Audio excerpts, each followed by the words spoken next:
Assalamualaikum warahmatullahi wabarakatuh. Kembali lagi di channel Kisah Warganet. Kali ini saya akan menceritakan sebuah cerita yang berjudul Desa yang Terkubur. Cerita ini ditulis oleh Loka Raihana. Tak usah lama-lama, kita ke ceritanya. Sebuah desa yang indah, sejuk, alami, serta pemandangan bukit, serta hamparan sawah yang memanjakan mata. Ditambah lagi para penduduk desa itu begitu saling beramah tamah, menghormati, menyayangi, serta saling tolong menolong dalam segala hal. Desa yang begitu masih sangat alami, tak baik dari kehidupan lingkungan maupun keasrian alam itu sendiri. Suara kicauan burung menjadi sambutan pagi yang indah di desa itu. Gemericik air sungai yang begitu bening menambah syahdu suasana alam di desa tersebut. Rasanya membuat siapapun akan betah berlama-lama di desa itu. Alunan angin bernyanyi riang dalam kedamaian. Sungguh indah ciptaanmu Tuhan. Desa yang begitu terjaga keasriannya, serta para penduduk yang begitu menjaga serta mencintai alam, karena mereka berpikir dari alamlah mereka hidup. Maka mereka berkewajiban menjaga alam terpatri dalam benak setiap para penduduk desa itu.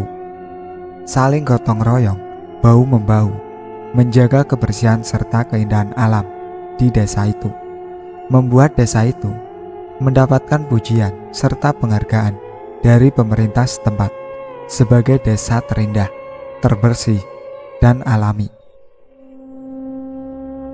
Para penduduk pun bersukacita menerima penghargaan itu, sehingga mereka bersama-sama terus menjaga kebersihan dan keasrian desa mereka. Namun semua tinggal kenangan ketika sebuah peristiwa awal terjadi, di mana terjadi longsor besar di bukit yang berada persis di atas desa itu.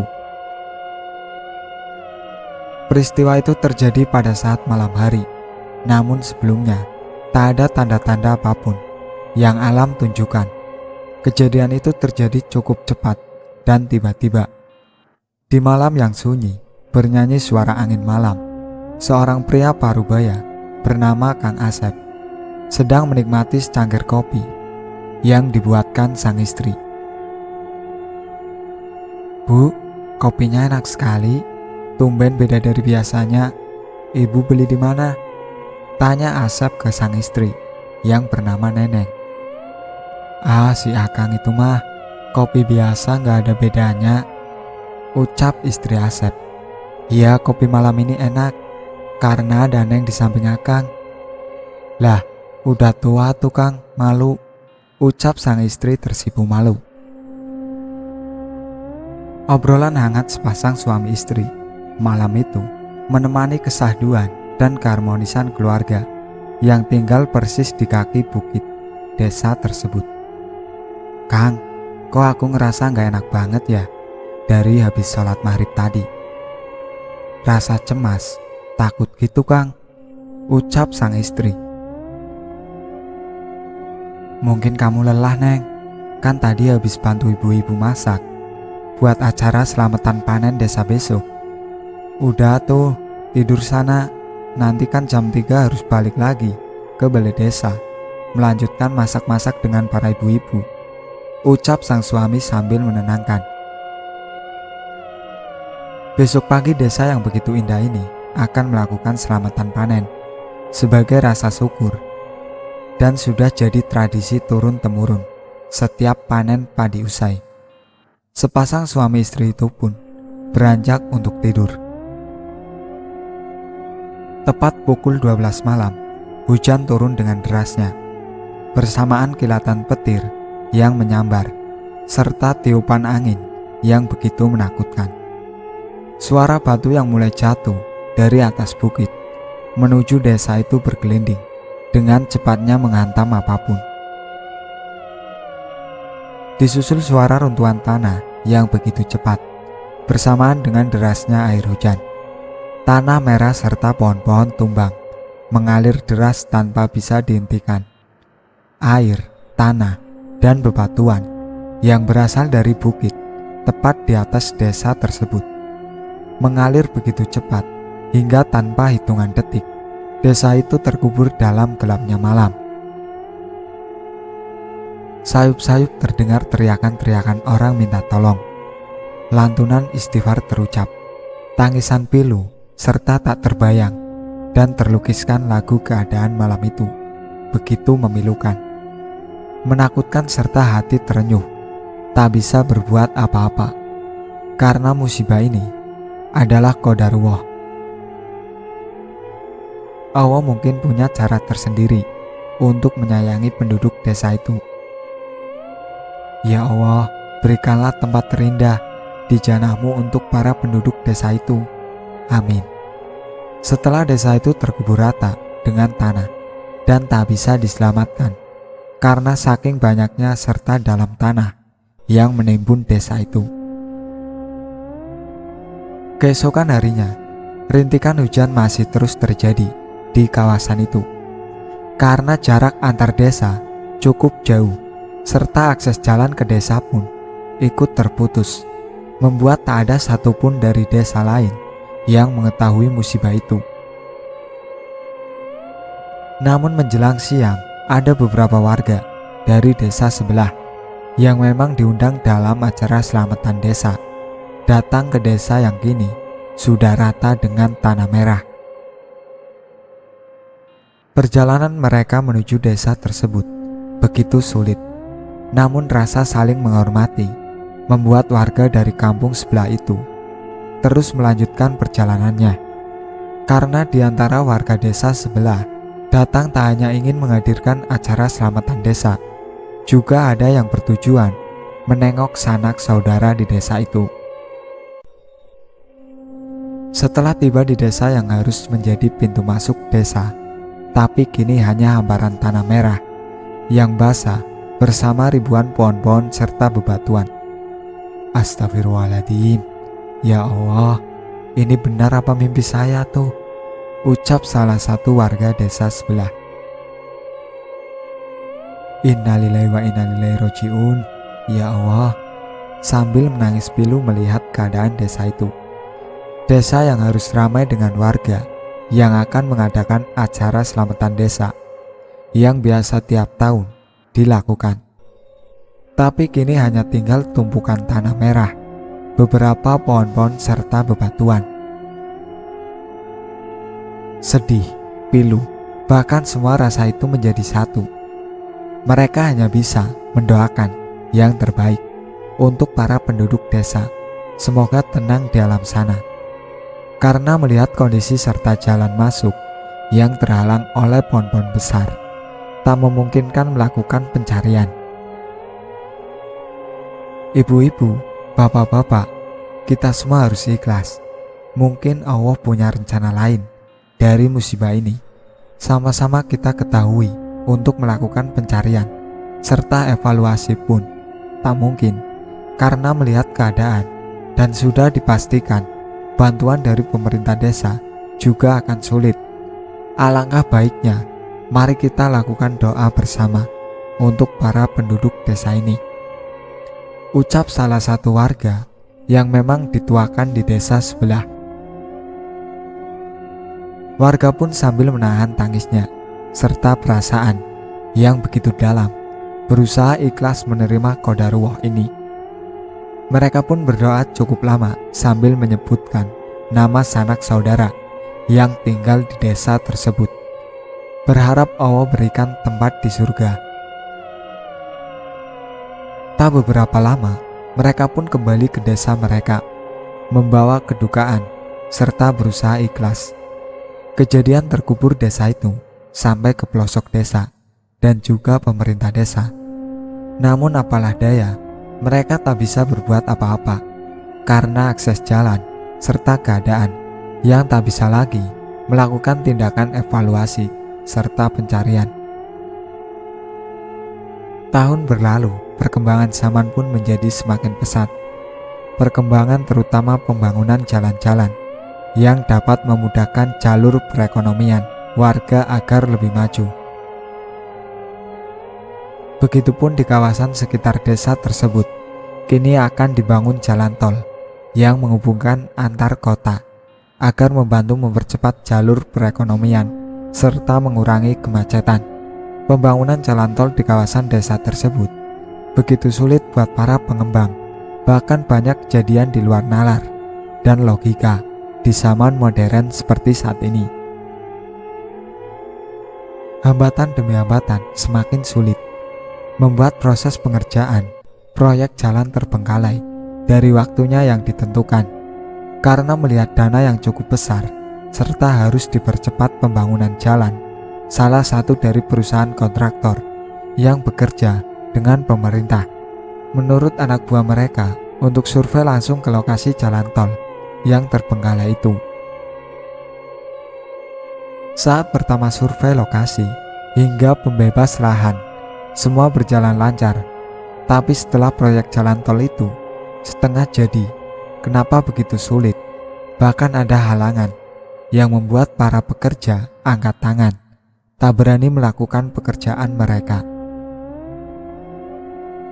Akhirnya perusahaan kontraktor itu membentuk tim khusus untuk melakukan penyelidikan ke lokasi proyek jalan tol itu. Dengan berjumlah 10 orang tim dari perusahaan kontraktor itu pun menuju lokasi. Mereka berangkat dari kantor pusat pukul 10 pagi setelah melakukan persiapan. Mereka membawa 3 buah mobil. Mobil pertama untuk para pemimpin tim, mobil kedua para karyawan, dan mobil ketiga beberapa alat-alat yang bakal dibutuhkan di lokasi. Perjalanan cukup jauh dan mereka semua hanya mengandalkan sebuah Google Map. "Hei, ini kita udah ada yang tahu lokasinya," ucap salah satu ketua tim saat berada di rest area untuk beristirahat dan sholat zuhur. "Lah Pak, saya pikir Bapak tahu, kan Bapak kepala proyek di sana," ucap salah satu karyawan. Gue lupa tahu lokasinya."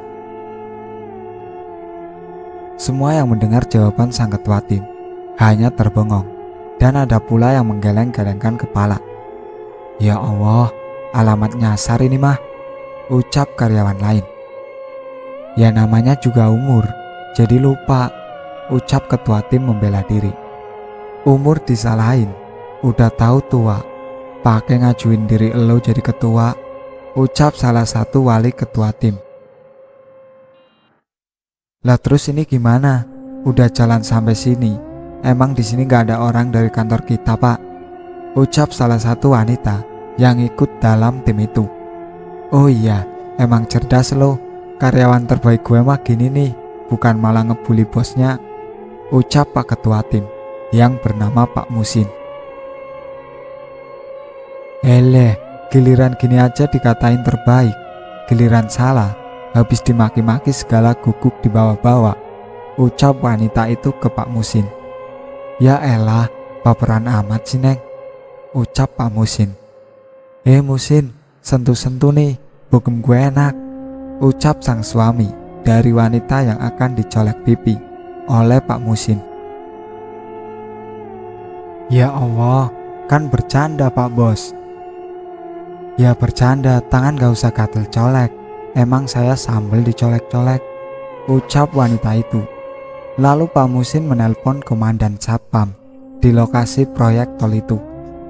Ada hasil. Setelah mendengar penjelasan sang komandan Satpam, mereka melanjutkan menuju lokasi. Sebelum berangkat, sang wanita itu berbisik ke suaminya yang memang sebagai wakil ketua tim. "Ayah, perasaan ibu gak enak nih." "Istighfar Bu." "Ya udah, ibu satu mobil aja sama ayah, Pak Musin pindah ke mobil ibu," ucap sang suami memberikan solusi ke istrinya yang memang bekerja dalam tim tersebut. Setelah berunding dan meminta izin, Pak Musin pun mengizinkan untuk berpindah mobil. Dengan bismillahirrahmanirrahim serta doa, mereka melanjutkan perjalanan menuju lokasi. Hingga masuk waktu maghrib, keluar dari tol menuju lokasi. Mereka bingung kenapa sampai sekarang belum sampai juga di lokasi yang dituju. Harusnya mereka keluar tol, lalu tak jauh proyek mereka. Kenapa mereka malah melewati kampung serta desa yang cukup sunyi? Mereka memutuskan untuk berhenti di sebuah masjid yang berada di jalan yang mereka lalui. Setelah selesai sholat, Pak Surya, nama suami dari wanita itu, mengutus bertanya dengan salah satu anggota jamaah masjid. "Assalamualaikum Pak, maaf kalau boleh tahu desa indah di mana ya?" ucap Pak Surya ke jamaah masjid. "Waalaikumsalam. Gak tahu Pak, gak tahu," ucap jamaah itu seakan ketakutan mendengar nama desa indah yang menjadi tujuan utama mereka. Begitu para karyawan yang bertanya ke jamaah lain, mereka hanya menjawab tak tahu dengan wajah ketakutan. Namun karena rasa penasaran, wanita itu mengutus bertanya dengan imam masjid yang mengimami mereka saat sholat maghrib tadi. "Assalamualaikum Pak Ustadz, mohon maaf, saya ingin bertanya, apa Bapak tahu di mana desa indah itu? Kami diutus dari kantor untuk melakukan survei lokasi pembangunan jalan tol Pak. Kami tersesat, tolong bantu kami," ucap wanita itu. "Waalaikumsalam Neng, yakin mau ke desa itu?" ucap Pak Ustadz. "Yakin Pak, kami dapat tugas dari kantor. Sebaiknya Neng serta yang lain beristirahat. Besok pagi melanjutkan perjalanan menuju desa indah Neng," ucap Pak Ustadz sambil berjalan keluar masjid. "Maaf Pak, sebenarnya ada apa ya? Kenapa setiap kali kami semua bertanya kepada jamaah masjid di sini, mereka menjawab tak tahu? Apa benar-benar tak tahu atau ada hal lain?" ucap wanita berusaha mencari tahu. "Ternyata kau memiliki kepekaan yang cukup kuat ya Neng. Baik, kalau kau mau ingin tahu," ucap Pak Ustadz kembali duduk di teras masjid. Mereka semua pun ikut duduk dan menunggu jawaban sang Ustadz. "Sebaiknya kalian melanjutkan perjalanan esok hari dengan kendaraan bermotor saja, karena akses jalan ke desa sana sulit bila kalian lewati desa kami ini." "Lah, bukannya perusahaan proyek jalan tol sudah membuka akses jalan raya Pak Ustadz?" ucap salah satu karyawan. "Iya betul, memang sudah dibuat, tapi kalian harus menempuh waktu 3 jam dari sini menuju jalan raya itu." "Waduh, jauh amat ya," ucap salah satu karyawan. Setelah melakukan perundingan yang cukup panjang serta alot, akhirnya mereka melanjutkan perjalanan menuju lokasi proyek tol malam itu juga, berbekal nasihat serta petunjuk dari imam masjid itu.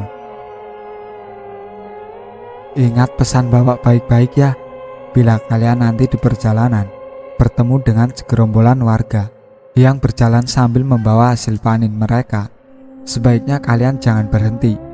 Lanjutkan saja perjalanan kalian hingga kalian nanti bertemu jembatan.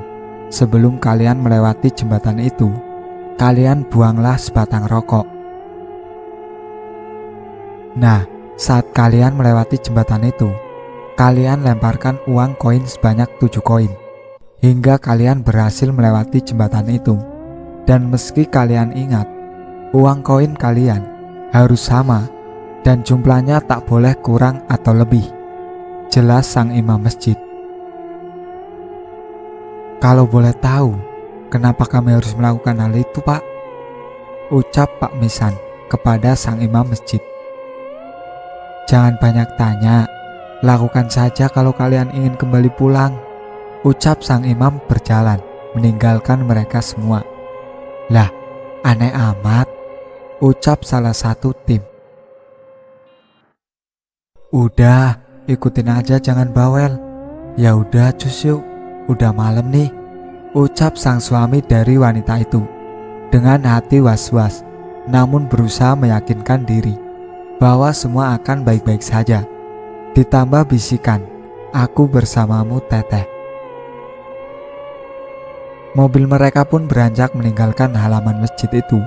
Namun saat wanita itu menengok kembali ke masjid itu, ada sosok imam masjid yang seolah berkata, "Hati-hati di jalan cucuku, jaga suamimu serta teman-temanmu." Lalu sosok imam masjid itu pun menghilang bersama masjid yang begitu indahnya. Wanita itu hanya terdiam lalu mengucapkan, "Subhanallah." Mendengar sang istri berucap sambil mengikuti apa yang dilihat sang istri, ia pun sangat terkejut saat tahu masjid yang baru saja mereka singgahi kini menghilang bersama gelapnya malam. Pasangan suami istri hanya saling berpandangan dan terdiam sambil berpikir, apakah tadi kita sholat di masjid dan jamaah gaib? Wallahu alam. Mereka melanjutkan perjalanan melewati jalan yang sepi. Berhawa dinginnya malam, begitu sunyi.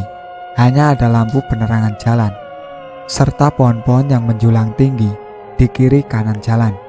Perjalanan yang cukup menegangkan ditambah jalan yang berkelok serta menanjak membuat sang supir dan para penumpang ikut merasakan kehororan perjalanan malam itu.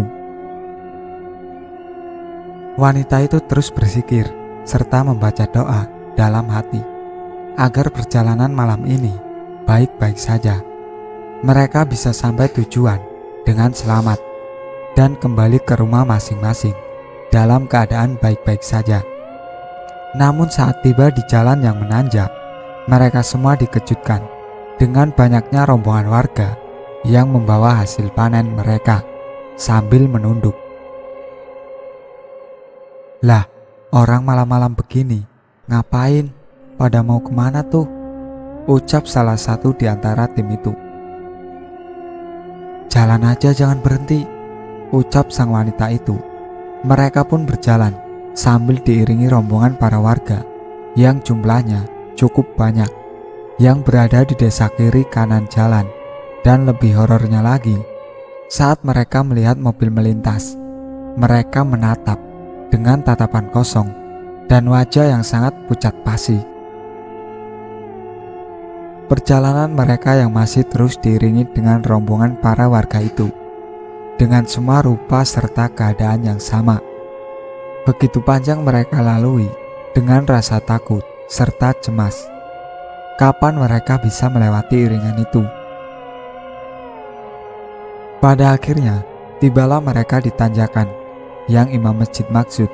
Sosok rombongan warga itu pun menghilang. Dan tak lupa, wanita itu membuang sebatang rokok. Rasa lega dan tenang mereka lalui.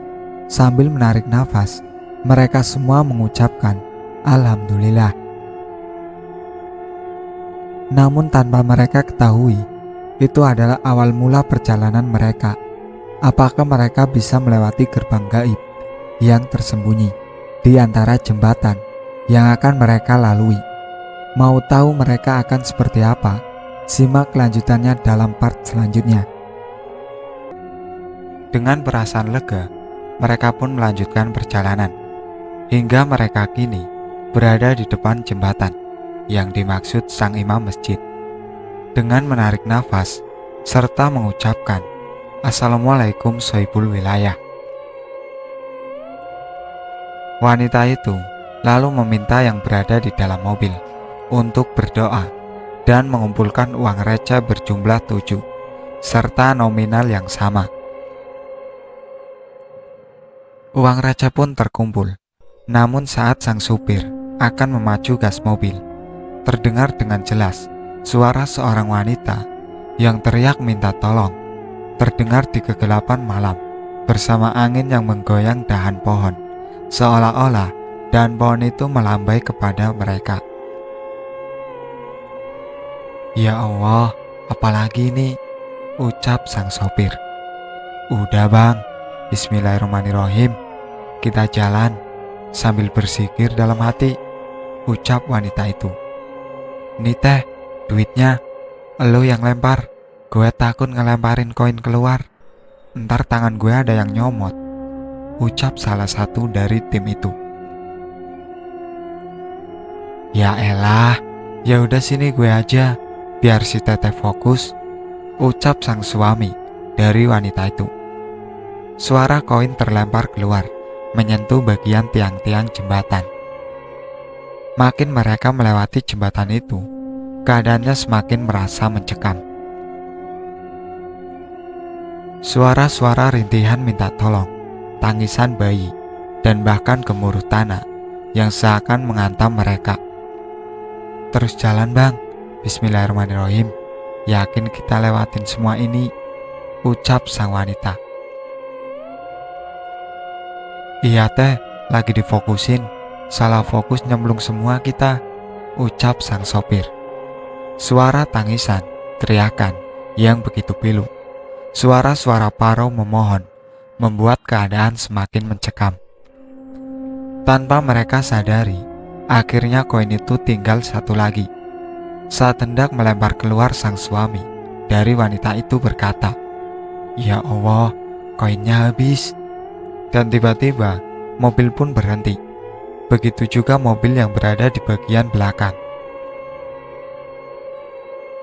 Di kabut yang turun menutup jalan, malam yang begitu mengerikan, ditambah suara-suara itu, tak kunjung menghilangkan. Semua yang berada di dalam mobil merasa sangat takut, bahkan ada yang sampai menangis. "Teteh, dirimu oke kan? Kita gimana ini?" ucap sang sopir yang terus berusaha menghidupkan mobil itu. "Kalian semua tenang, berdoa, apapun keadaannya, jangan ada yang keluar dari mobil ini, dan terus beristighfar, oke?" Tak lama setelah wanita itu berkata, tiba-tiba kaca mobil bagian belakang, depan, samping diketuk oleh sosok-sosok yang berlumuran tanah, seolah berkata, "Tolong kami." Dengan wajah yang pucat pasi serta mata putih tanpa hitamnya, sosok itu terus mengetuk-ngetuk jendela mobil mereka. Begitu keadaan yang sama dengan mobil yang berada di belakang. "Kami hanya ingin lewat, tak ingin mengganggu kalian. Bila kami salah, mohon maaf, izinkan kami lewat, dan kami akan membantu kalian." Sang wanita mengucapkan kata-kata itu kepada sosok-sosok yang berada di luar mobil. Lalu wanita itu pun pingsan.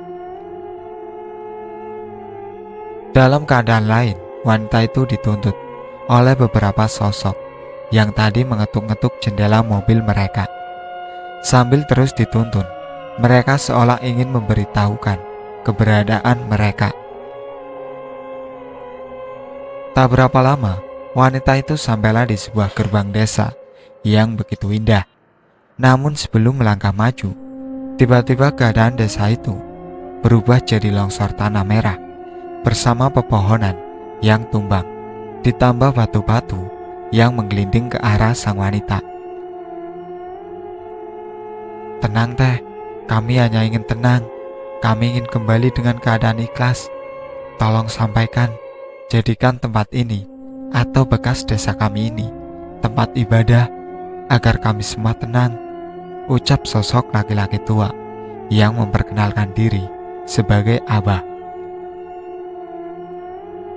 "Insya Allah, saya akan menyampaikan amanah Abah kepada masyarakat sekitar sini.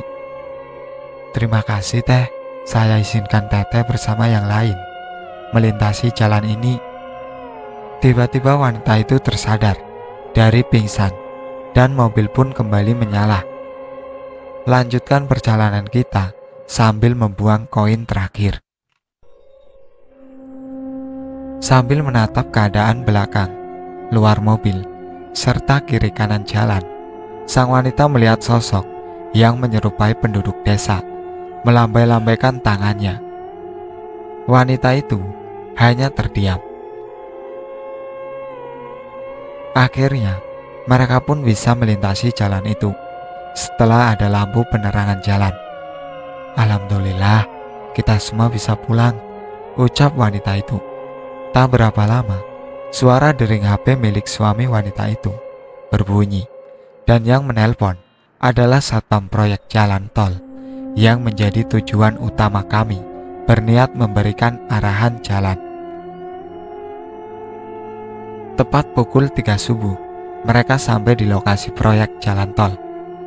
Alhamdulillah, akhirnya sampai, ucap sang sopir saat keluar dari mobil itu.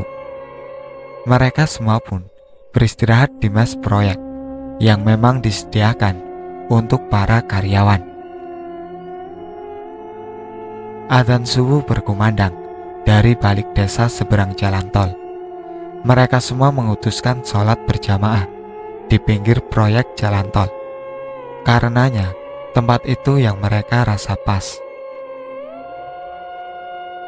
Setelah sholat, mereka semua mengisi sarapan pagi dengan segelas kopi atau teh bersama canda tawa. Tak ada yang berani membahas kejadian malam tadi saat melintasi di jembatan atau jalan yang bisa dibilang kiri kanan hutan itu.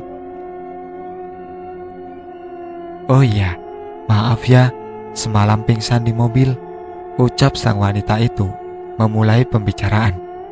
Iya, gak apa-apa, si bos udah jelasin. Dan jadi pertanyaan kami, apa yang mereka sampaikan teh? Ucap sang ketua tim. Nanti setelah saya paham di mana lokasi yang dimaksud, saya akan langsung menyampaikan, ucap wanita itu yang tiba-tiba pingsan lagi. Assalamualaikum. Mohon maaf sebelumnya, saya meminjam raga wanita ini. Saya ingin memberitahu di mana letak desa kami, serta meminta kalian membangun masjid untuk kami sebagai tempat atau tanda bahwa di masjid itulah desa kami terkubur, ucap sosok aki-aki tua dengan suara parau. Sosok itu berjalan melewati hamparan tanah merah yang luas, hasil dari ukuran proyek jalan tol, tepat di sebuah tanah kosong yang sudah teruruk tanah merah yang berada persis di bagian sebelah bawah kanan jalan proyek pembangunan tol. Lalu, dengan siaga, sang suami itu memberi tanda dan memeluk sang istri yang tergolek lemas. Alhamdulillah, semoga setelah ini proyek pembangunan jalan tol kita berjalan dengan lancar, ucap sang ketua, diamini dengan semua orang yang berada di lokasi itu. Dengan mengucap bismillah, pembangunan masjid yang diamanah siap dilaksanakan, dan alhamdulillah alat-alat berat serta material-material yang dibutuhkan bisa sampai di lokasi dengan cepat tanpa hambatan. Dan kini proses pembangunan masjid sedang berjalan. Itulah akhir cerita dari desa yang terkubur. Cerita yang ditulis oleh Loka Raihana. Sekian dari saya. Wassalamualaikum warahmatullahi wabarakatuh.